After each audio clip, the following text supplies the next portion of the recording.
Kamusta po kayo mga kababayan? Sana po nasa maayos po kayong kalagayan.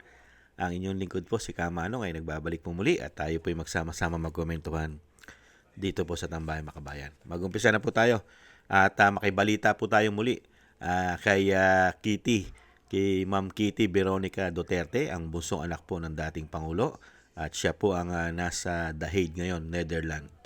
Pakinggan na po natin siya at panuorin at komentuhan po natin. Veronica Kitty Duterte, good afternoon. How are you today? Afternoon, Vin. Maulan ngayon kaya gusto kong magtabon. Ito yung t-shirt ni Papa. I was wearing it as I entered pero biglang umulan. Kaya Kit, how's the former President Duterte? he's okay today. Medyo naparami with the soft drinks. Actually, we were reprimanded already a number of times na mataas na talaga yung sugar niya. So that's something we need to work on kung makikinig siya. But he's okay and he's updated with what's going on in the Philippines. Is he given medicines in as far as the... Yes, he has, I don't know what to call it, pero yung may monitor siya for his sugar okay. so that they know when it's normal and when it's spiking. How's the overall atmosphere or the emotions of former President today? Seeing you? Ngayon, kamusta ba siya ngayon? Parang okay naman siya ngayon. I think lang sa tingin ko medyo gutom siya. Pero he said na he ate lunch naman daw a while ago. Quite disappointed and saddened with some of the news, national news.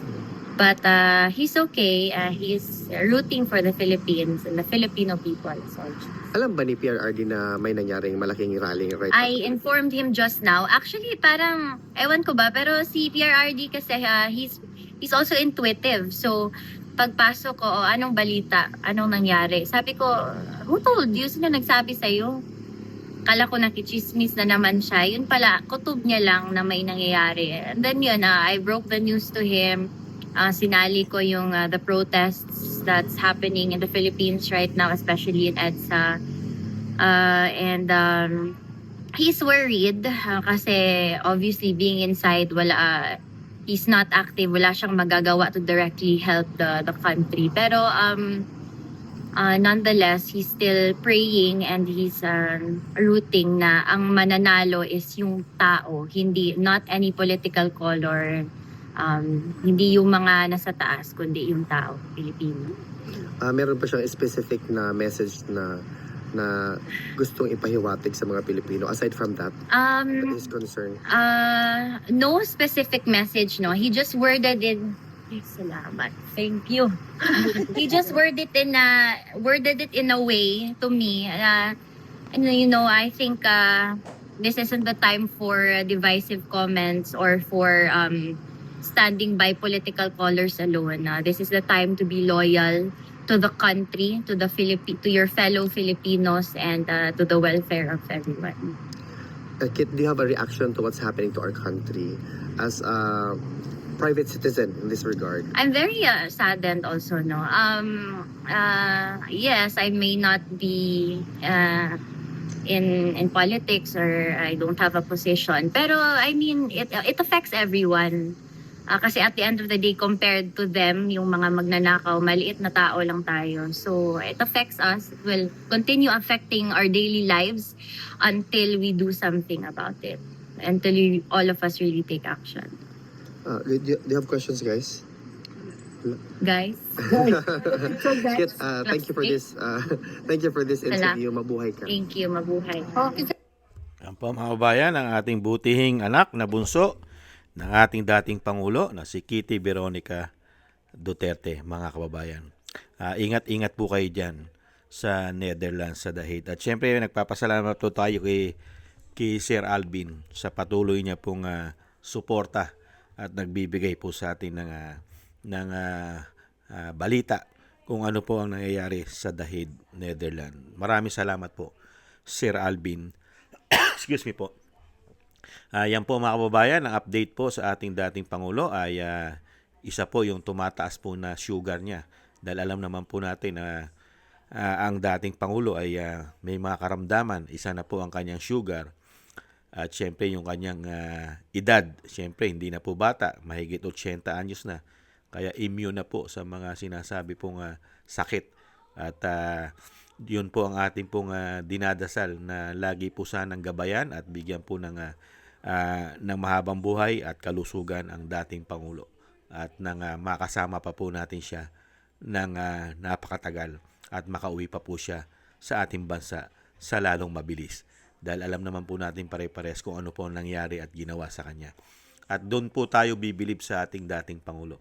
Nase-sense niya yung nangyayari po sa ating bansa. Dahil nga talaga naman pong madali pong isipin na ang ating bansa ay marami pong pagdadaanan na hindi maganda. Dahil nagluklok po tayo, mismo ang kapatid niya ang nagsasabi, yung kanyang ate, ng Pangulong natin ngayon ay hindi maayos at wala po sa sinasabing fit. Hindi po siya fit maging leader. Hindi po siya tugma o hindi siya tama. Hindi siya ayos maging leader dahil una-una may bisyo ng pulburon. Hindi po ba? At yan po ang dinaranas natin sa ating bansa.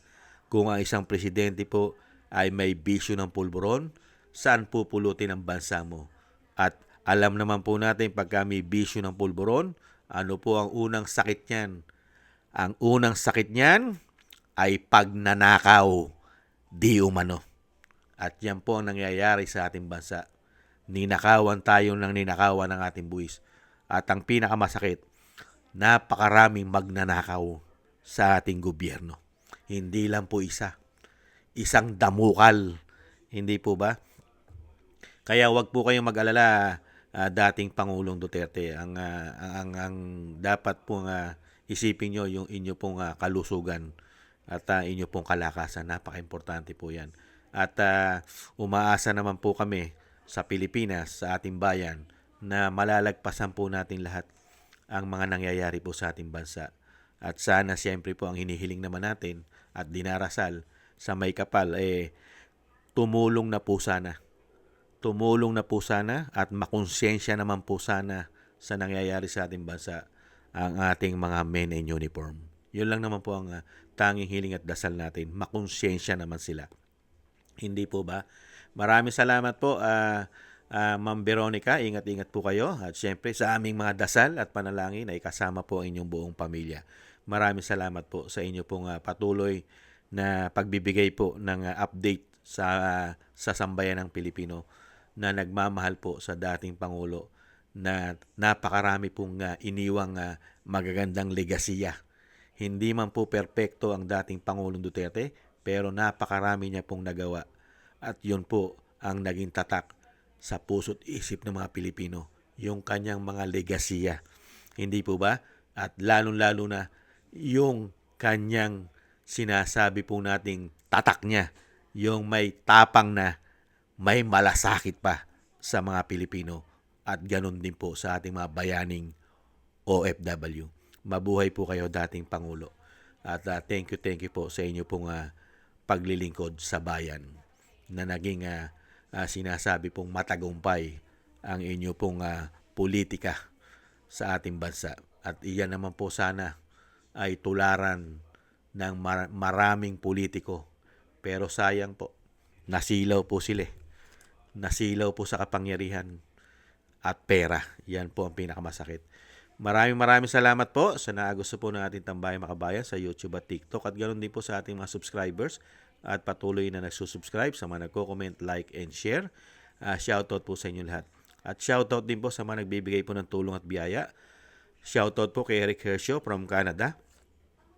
Kay Jake Yahut from USA, Gina Ray from Berlin, Germany, Julieta Silona from Sydney, Australia, Baby Roman at Isa from Cagayan, Jem Aris from United Arab Emirates, Kingston from Hong Kong, kay Annie Jo, kay Mary Natividad Linden from Netherlands, Gayat Siena, kay Jesus Valdepena, Rolando Guerrero, Tatay Nick from Toronto, Canada, Mila Yi, kay Mila Legaspi, Ma'am LB at Shermani from North Miami, Florida, USA, Frank Zamora from California, USA, at si Romulo de Vinagracia from Bacolod City. Shoutout po sa inyo lahat at ingat-ingat po kayo sa inyo pong mapagawa at God bless po sa inyong lahat.